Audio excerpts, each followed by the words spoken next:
لا إله إلا أنت سبحانك إني كنت من الظالمين. بسم الله الرحمن الرحيم. السلام عليكم ورحمة الله وبركاته.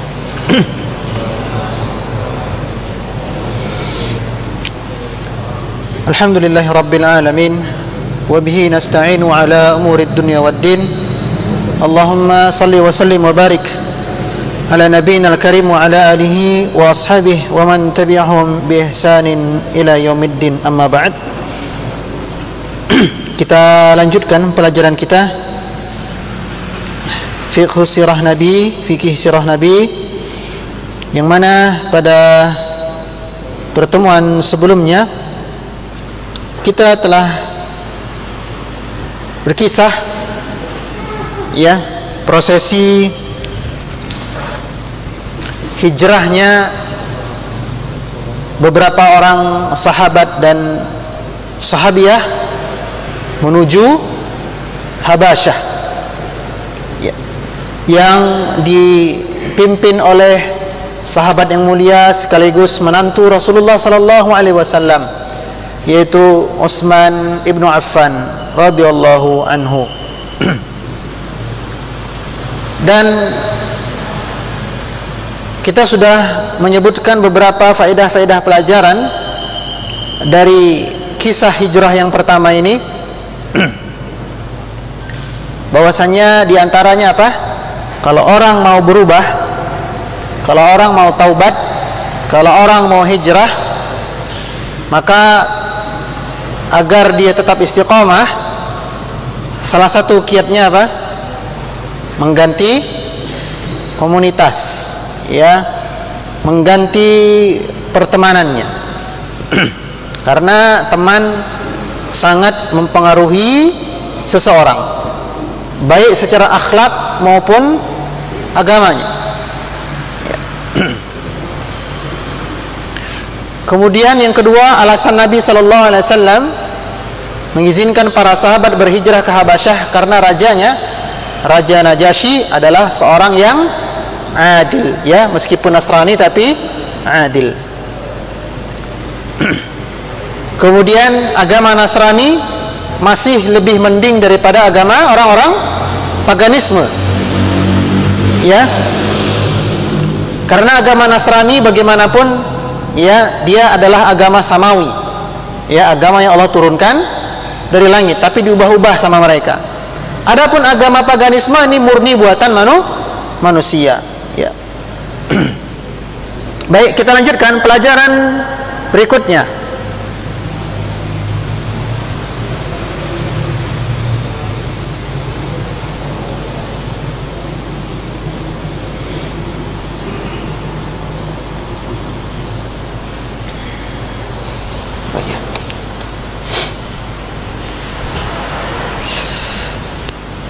kisah sebelumnya kita ceritakan bahwasanya ketika mengetahui sebahagian sahabat itu hijrah ke Habasyah, apa yang dilakukan oleh orang-orang kafir Quraisy? Berdiam diri, senang atau ngejar? Ngejar, Begitu melarikan diri menurut mereka ke Habasyah, maka pasukan Quraisy mengejar mereka ke tepian pantai Jeddah. Dikejar. Jadi mereka nggak cuma diem aja, pergi tuh, wes, enggak. Atau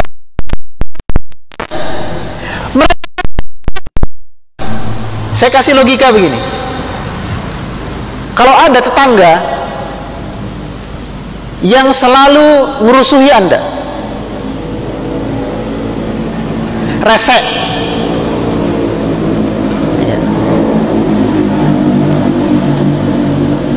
tahu rese? Urusan kita dicampuri sama dia. Kemudian ini tetangga kalau nyetel musik kenceng-kenceng. Kemudian ini tetangga punya kendaraan knalpotnya berisik. Kemudian ini tetangga, hampir setiap malam anak muda dia, anak laki-laki dia ya, anak remaja dia, selalu bawa teman, ngobrol, ketawa-ketawa sampai dini hari. Udah kabar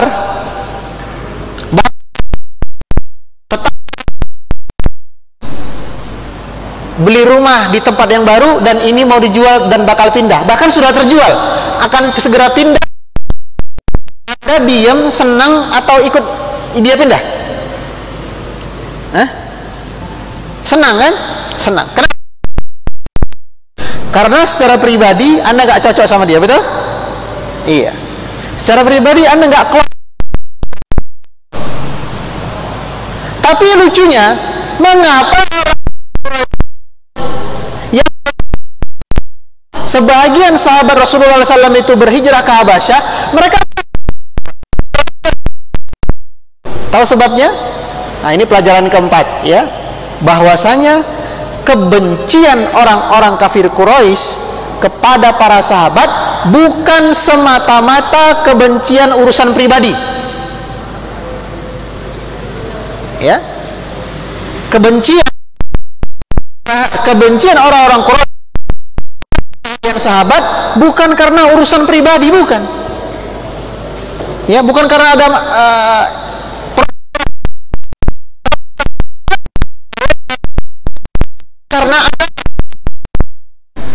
karena akidah.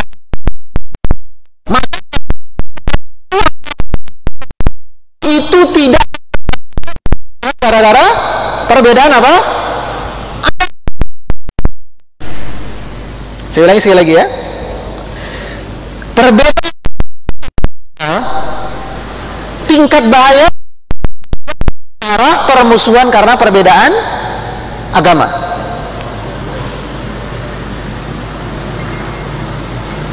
Kalau bisa diselesaikan dengan maaf-maafan, betul?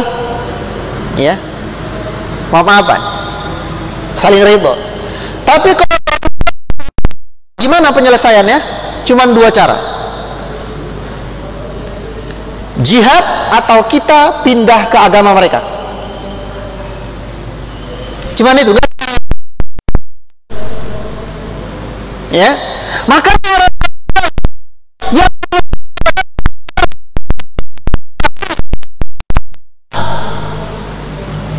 maka pilihan mereka cuma dua: diperangi, murtad. Makanya benarlah firman Allah Subhanahu wa taala, "Walan tarda hatta tabi'a millatahum." Ya, tidak yang pada kaum muslimin kecuali ikut agama mereka. Inilah kalau taruh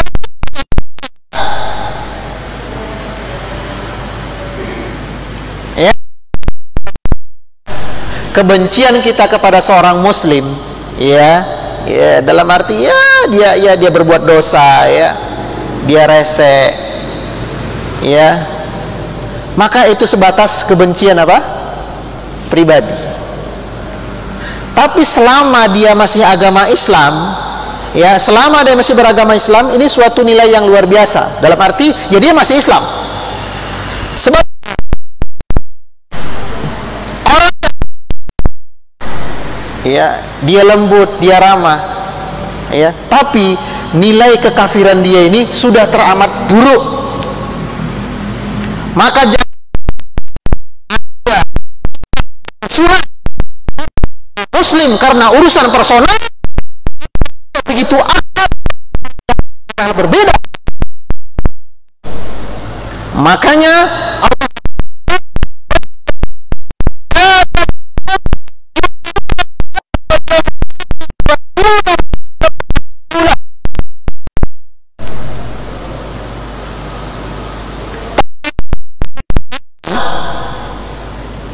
sekelompok yang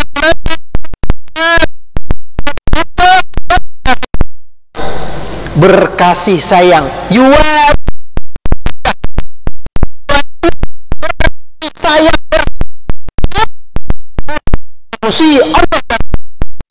itu. Maka perhatikan al-wara kita. Jangan sampai kasih sayang jelas-jelas menyimpang, tapi kita bermusuhan kepada seseorang yang secara Islamnya kita sama.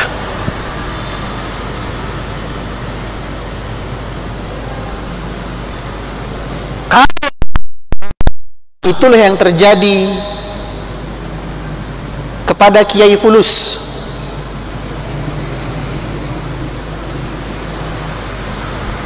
Begitu benci yang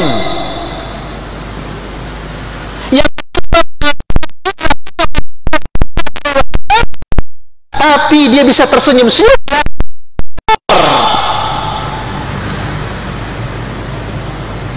Dia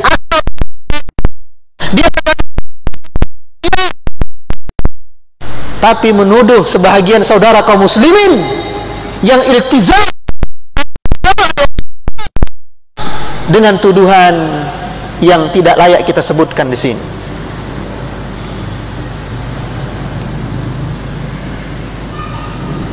Maka kepada orang-orang seperti ini, ya,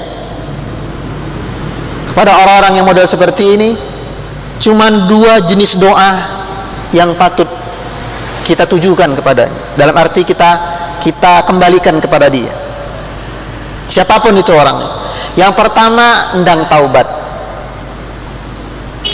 Kalau tidak taubat, endang bablas wes. Maka sekali lagi saya tekankan, jangan sampai salah penerapan al-wala dan al-bara. Ya.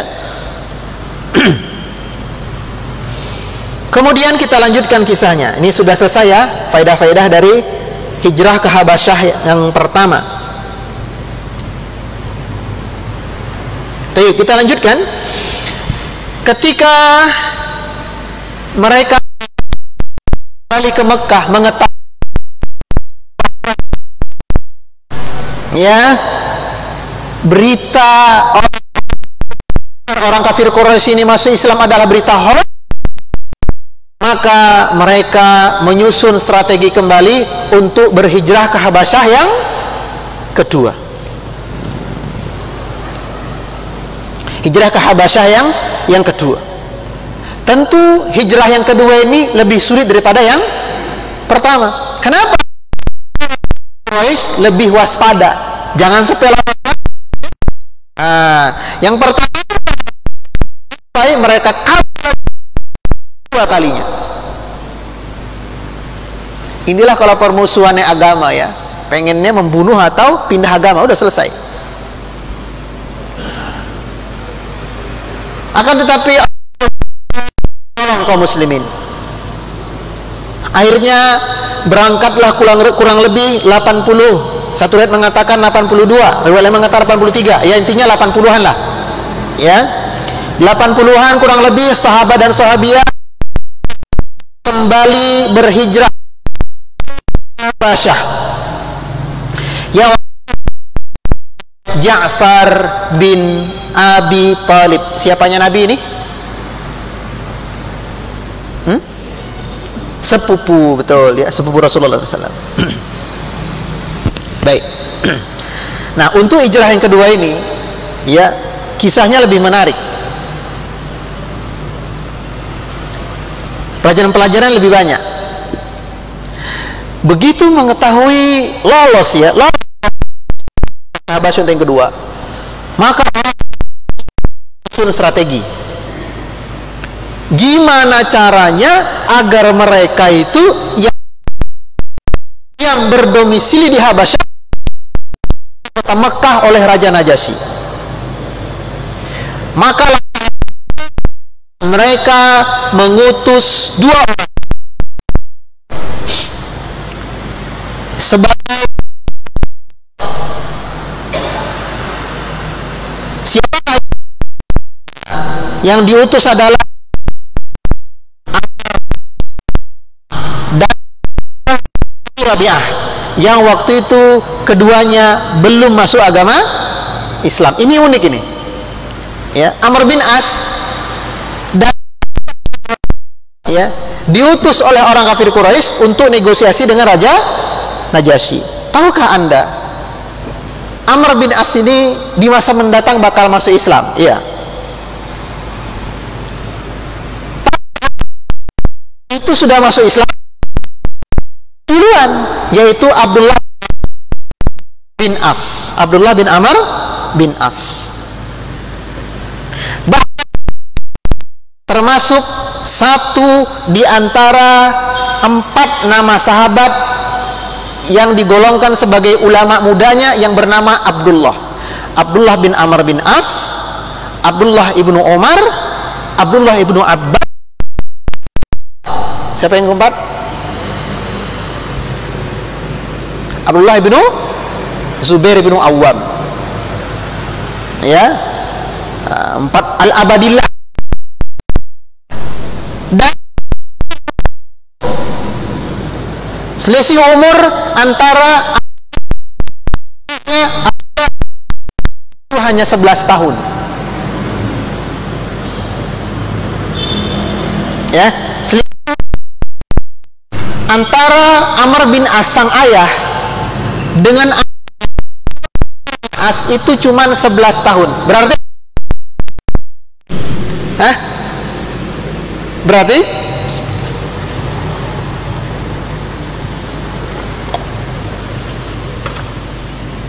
berarti Amr bin As nikah usia 10 ya, 10 tahun kurang lebih. Kaget, wah, tak 10 tahun kok wis rabi, iya kan? Ya zaman kita 10 tahun masih main game kok. Jangan samakan kualitas pemuda di zaman Nabi dengan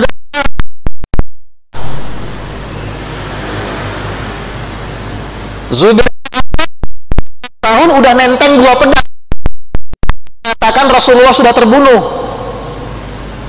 Ya, ini perbedaannya antara langit dengan sumur. Ya. Maka, ya itu intermezzo aja. Amr Abi Rabi'ah. Ini rencana pertama, planning pertama. Ya. Planning kedua, Amr Rabi'ah menyiapkan hadiah-hadiah. Ya, hadiah-hadiah untuk diberikan pertama kepada Raja Najasyi, yang kedua pendeta-pendeta dan kanannya Raja, bahkan adalah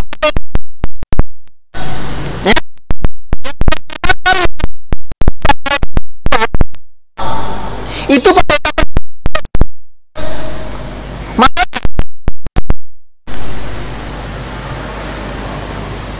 kalau yang katanya ulama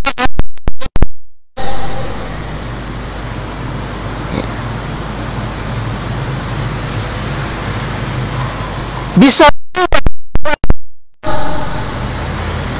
tadinya haram,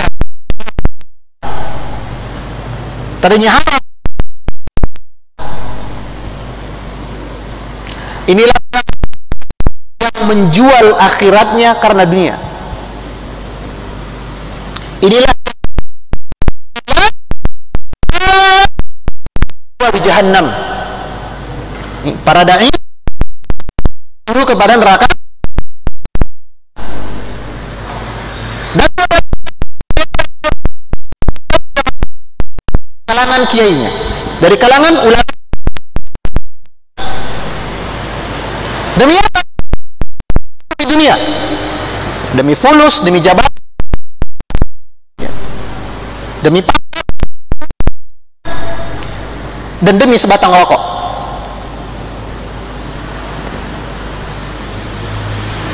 Nah, kalau bisa takluk di depan fulus, apalagi kita. Ya, maka senantiasa meminta hidayah kepada Allah dan istiqomah. Ya. Maka yang dilakukan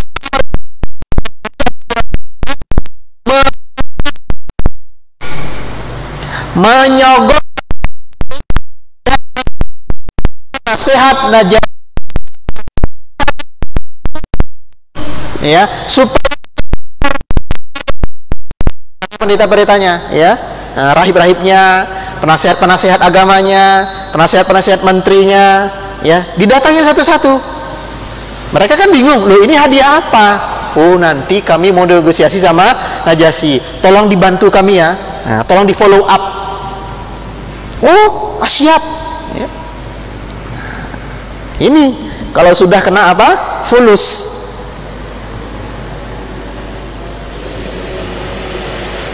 Padahal pendapatnya sama nggak? Sama. Enggak. Pendapat agamanya sama-sama Nasrani. Pendapat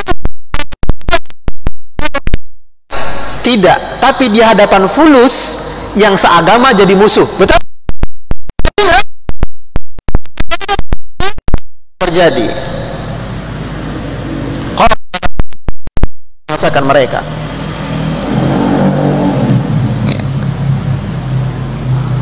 Disogok semua nih pendeta-pendeta, ya, menteri-menteri. Udah.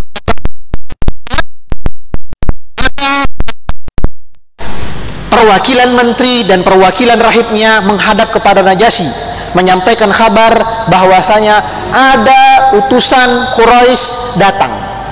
Najasyi tanya, siapa yang datang? Dijawab Amr bin As. Wah, Najasyi ini berteman baik, ya. Jadi di Facebook mutual, ya, mereka berteman karena duta sering bertemu dengan raja-raja, ya, pinter nego, ya, pinter berdiplomasi, pinter menyusun kata-kata. Dari Amr, ya, raja survei dulu ke masyarakat. Apa dia survei? Favorit Najasyi itu apa? Makanan, minuman, kain. Favoritnya apa? Luar biasa kan? Makanya Amr bin As ini intel luar biasa. Intel, dia menyamar, ya kan, sekedar ngobrol-ngobrol. Najasyi itu makanannya kesukaannya apa? Apa? Dia suka didatangi jam berapa? Ready. Padahal informasi. Najasyi senang. Oh ya, panggil, saya kenal baik. Datanglah Abdullah bin Abi Rabi'ah dan pembesar-pembesar kerajaan. Najasyi bertanya, ada apa Amr bin As? Amr bin As berkata, tidak, saya hanya mau menyampaikan apa? Hadiah. Wah, senang. Wah, Masya Allah. Ya, enggak Masya Allah. Senang. Lalu setelah kabar hawayu, ya kan, macam-macam. Ini trik ya, trik kalau mau negosiasi itu basa-basi dulu sekaligus ngasih hadiah, ya. Sama buat ikhwan jumlah-jumlah yang mau melamar, ya. Nggak apa-apa tampang pas-pasan, nggak apa-apa. Yang penting ketika datang bawa informasi ini calon mertua, ya. Oh, senangnya duren. Kemudian punya penyakit apa? Darah tinggi, kolesterol. Waduh, ini gimana nih? Dibawa ke duren, nanti malah ya, korek informasi. Setelah intinya disampaikan. Jadi begini Paduka Raja yang mulia,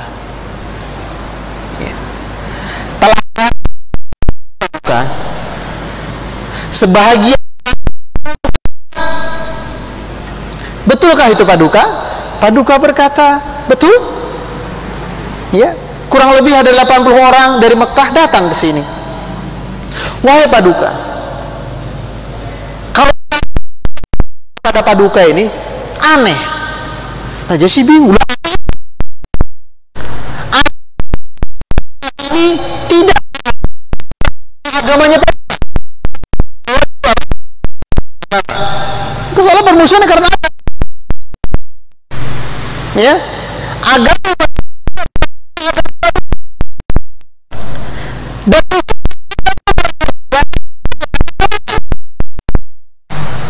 ngeri. Kita isu apa yang paling kita bikin langsung terpancing emosi? Isu apa?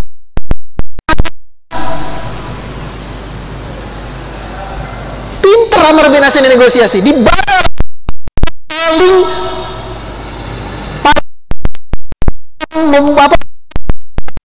isu agama, ya, isu teroris, ya kan? Isu paling cepat kan begitu, isu-isu agama.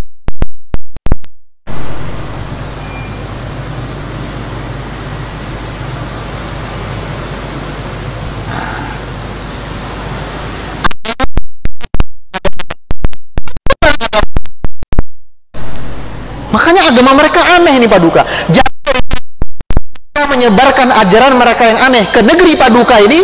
Udah, kembalikan aja ke tempat kami, biar kami didik, biar kami bereskan. Waktu itu para pendeta dan menteri-menteri berkata apa? Enji Paduka, nikut ngompori. Najasyi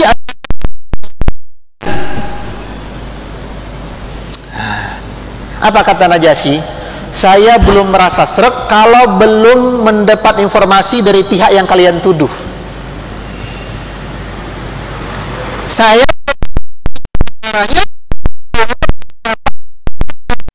dari pihak yang kedua. Saya kan cuma dapat info dari yang nah. Baiklah.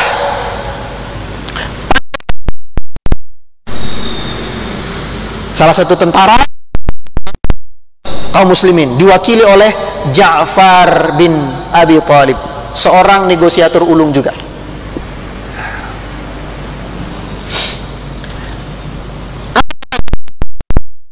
Ketika Ja'far berkata, wahai Paduka Raja,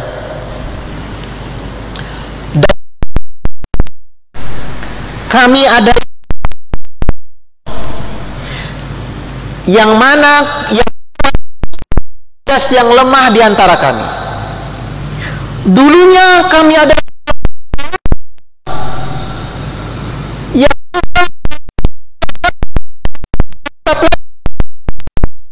dulunya kami adalah sekelompok kaum yang minuman khamar. Dulu kaminya adalah sekelompok kaum memerangi, berperang di dulunya kami adalah sekelompok kaum yang dengan urusan nyawa dan darah.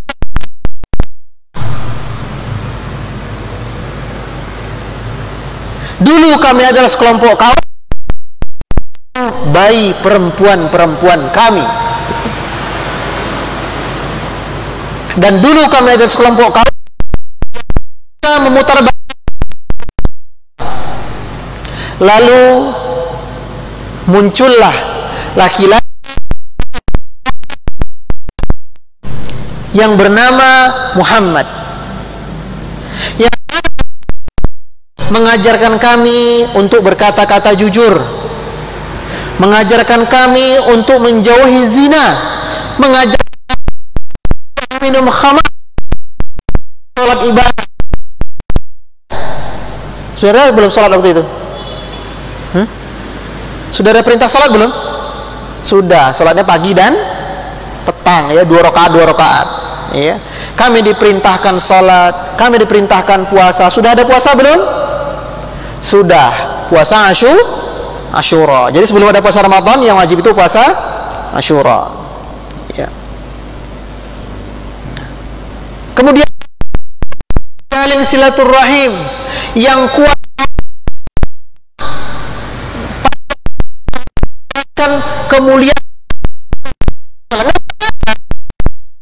kemuliaan dibawa oleh Nabi Isa dalam kitab Injil. Artinya kok. Maka Najasyi kemudian memegang-megang janggut dia. Ya, memegang-megang janggut dia. Lalu Najasyi berkata kepada Ja'far, "Wahai Ja'far, kalau memang begitu ajaran nabimu, coba sebagian diantara isi kitabnya." Ja'far cerdas. Najasyi kan orang apa? Nasrani, betul? Kira-kira yang dipilih surat apa? Kalau dipilih surat Al-Kafirun, wah selesailah. Iya kan? Kira-kira surat apa yang dibaca? Yang berkisah tentang orang Nasrani. Surat apa? Maryam. Ya. Kafha ya ayn sad dzikru rahmati rabbika 'abdahu Zakaria. Terus dibaca. Maka ya, inilah luar biasanya Al-Qur'an ya. Najasyi kan orang Afrika. Kitabnya Injil, bahasanya Ibrani. Yang dibacakan Al-Qur'an berbahasa. Kira-kira Hah? Enggak. Itu pakai penterjemah waktu terjemah. Jadi ketika itu enggak tahu. Tapi meskipun mereka enggak tahu makna yang dibaca oleh Ja'far, ya, kemuliaan melembutkan hati mereka. Berhasil meneduhkan jiwa mereka. Berhasil mereka. Sampai-sampai waktu itu para pendeta-pendetanya, Najasyinya, kalau kita juga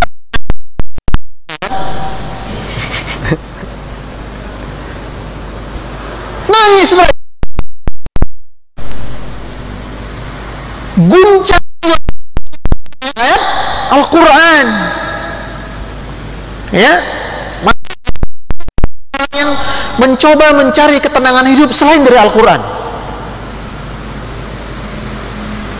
sehingga Qayyim berkata, carilah ini zikrullah, qiraat,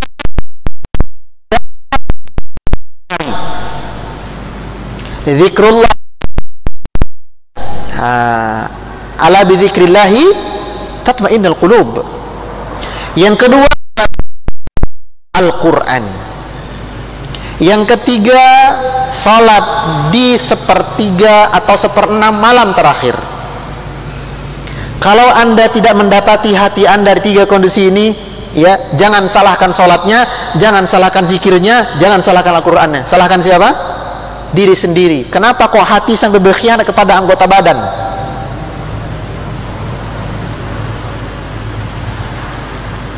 Runtuh mereka, runtuh.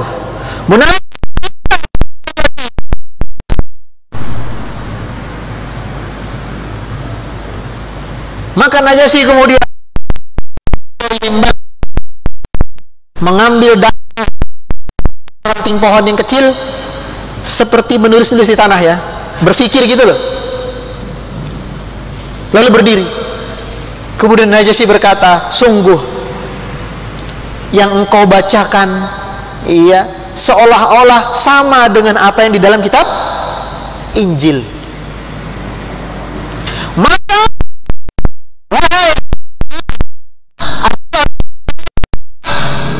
ambil kembali hadiah kalian ini, aku nggak mau disuap. Kalian sudah ini kembali.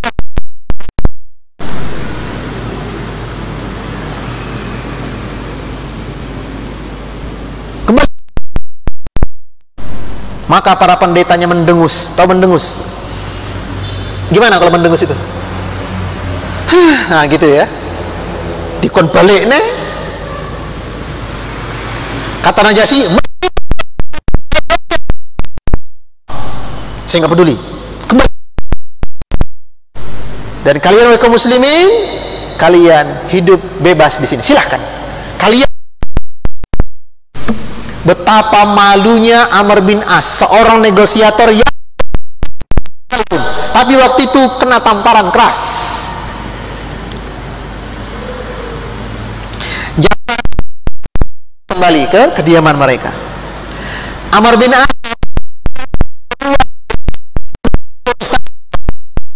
begitu keluar dari gerbang, Amr bin As nggak terima dia ya. Dia nggak terima. Harga dirinya merasa diinjak-injak. Aku datang. Abdullah tanya, untuk apa? Kata Amr bin As, akan aku tanyakan sesuatu yang akan membuat dia marah. Perkara apa? Maryam. Karena di kalangan Najasyi, Maryam adalah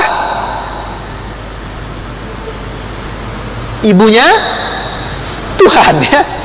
Nah, iya kan?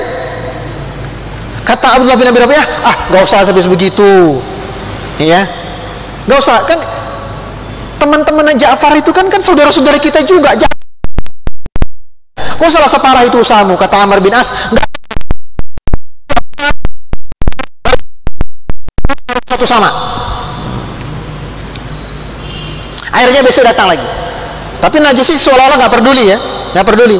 Dipancing sama Amr bin As, wahai paduka raja, engkau silahkan mengalihkan pandanganmu dariku, tidak masalah. Tapi, ya, sebelum terjadi hal yang lain di masa mendatang, aku ingatkan engkau. Coba tanyakan kepada teman-teman Ja'far itu, apa tentang bunda. Najasyi langsung balik gini. Emang kenapa? Ya tanyakan saja kepada mereka langsung. Raja pada Najasyi, oh sini bawa. Ja'far lagi datang nih. Ada apa ya paduka raja? Ja'far berserta 8 atau 10 kaum muslimin di belakang beliau. Najasyi, apa pendapatmu? Apa pendapat agama kalian tentang Maryam? Maka seketika itu teman-teman Ja'far bin Abi Thalib di belakang itu keringet dingin pucat. Kenapa? Sama, iya kan? Dia itu adalah wanita, sebagaimana wanita, tapi wanita suci, bukan satu di antara 3 Tuhan.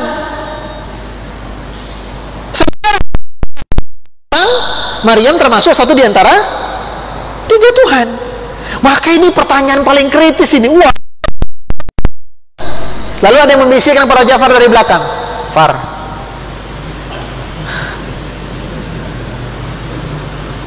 jawabnya bohongan aja deh, kan ini terpaksa kita. Uang dulu Ammar bin Yasir aja boleh berbohong kan demi menyelamatkan nyawanya, kita bohongan aja deh. Kata Ja'far, tidak demi Allah, tidak demi Allah, aku tidak. Bukankah kita kan kemarin bilang sama Najasyi, Nabi Muhammad mengajar kita nggak boleh. Kalau ini insya Allah. Nah, syahid itu yang model begini, bukan syahid bawa.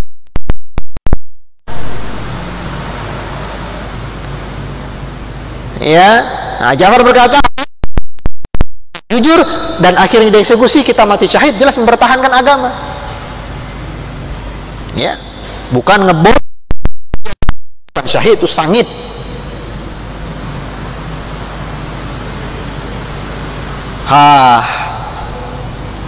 Ja'far berkata kepada kawannya, akan aku jawab jujur-jujur saja. Wahai Paduka Raja, sesungguhnya di dalam kitab kami dan di ajaran agama kami, Maryam adalah perawan suci. Kenapa dikatakan perawan suci? Kan nggak menikah, ya kan? Nah. Kemudian ke dalam lahirlah Nabi, bukan seorang Tuhan. Jujur itu. Amr bin As dan pendeta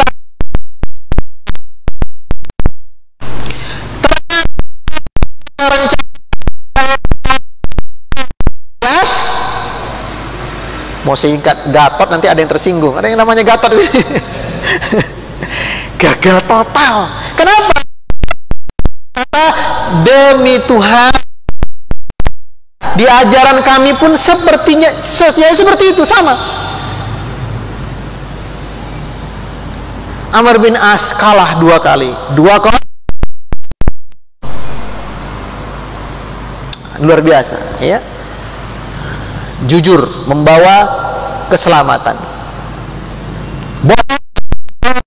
Bohongan yang berikutnya. Baik. Sampai di sini dulu ya pembahasan kita. Insyaallah faedah-faedah yang lain akan kita ceritakan pada pertemuan berikutnya. Barakallahu li wa lakum wallahu ta'ala alam. Subhanakallahumma wa bihamdika asyhadu an la ilaha illa anta astaghfiruka wa atubu ilaik. Wassalamualaikum warahmatullahi wabarakatuh.